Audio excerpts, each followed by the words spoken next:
been known for many years, and there's work done in my laboratory at UCLA, at Sloan Kettering Institute, University of Texas, University of Melbourne, Cornell University, well substantiated that if you put animals on a low-calorie but super-quality diet, you can extend the lifespan substantially.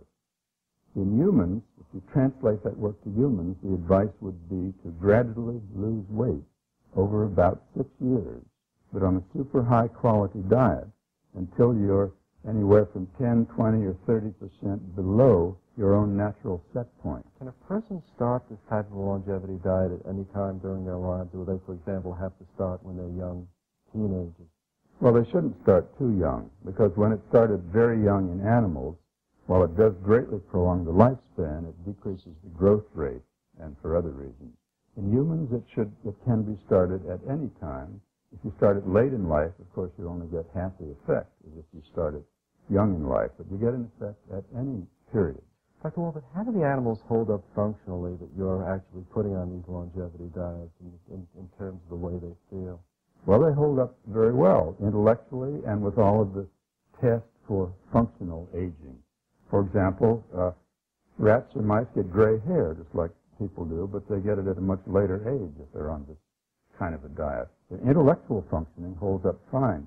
38-month-old mice do just as well at maze running, that is, diet-restricted 38-month-old mice.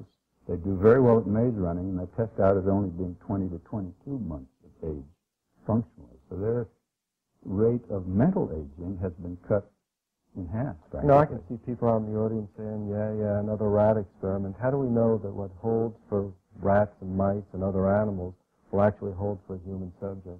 We don't know in the absolute sense until the experiment is done in humans, which is in process. But we can say with a high order of probability that it will hold. So you're speaking of orders of probability.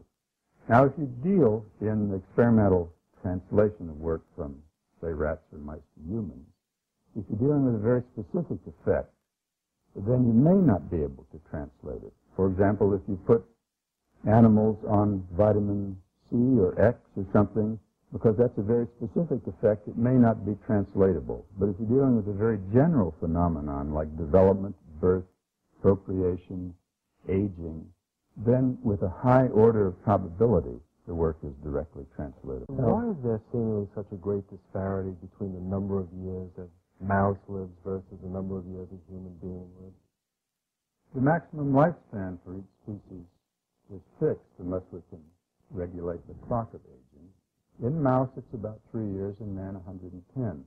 There are different things that correlate with that. For example, a mouse has a much poorer ability to repair its own DNA than man has. DNA being the genetic material that constitutes the genes. Yes, exactly. Man repairs his much better. He lives much longer.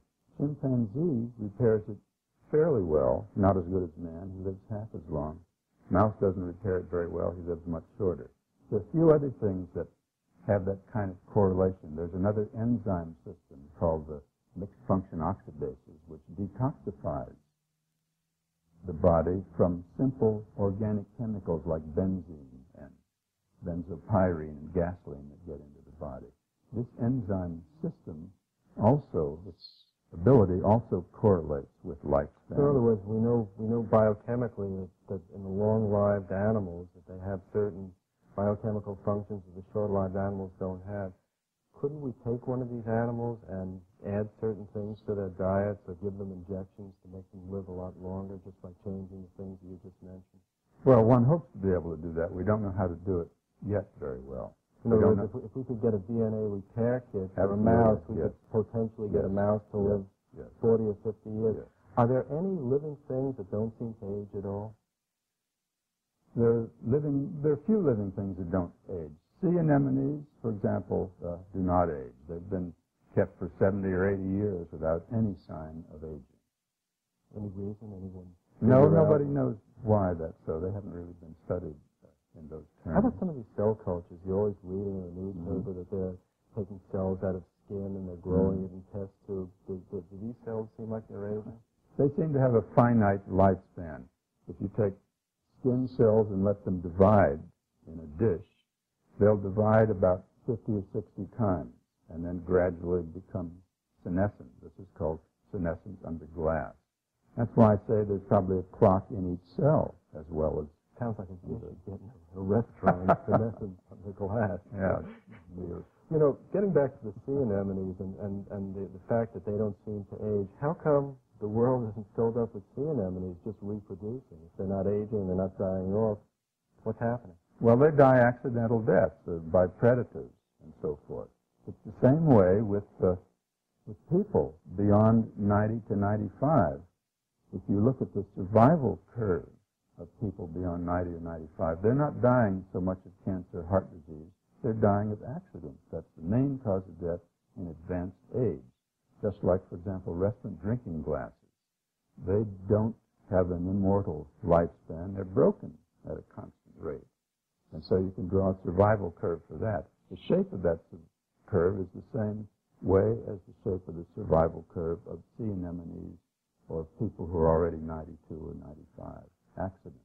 Do you foresee in the future any unified theory of life extension or aging? In other words, are we ever going to be able to come up with one vaccine which, if injected, or one pill that will stop the aging process? It's hard to know whether we'll ever stop it. We can already slow it down by diet, and we can probably slow it down further with other methods that are now being developed. I don't foresee stopping it or reversing it in the near future.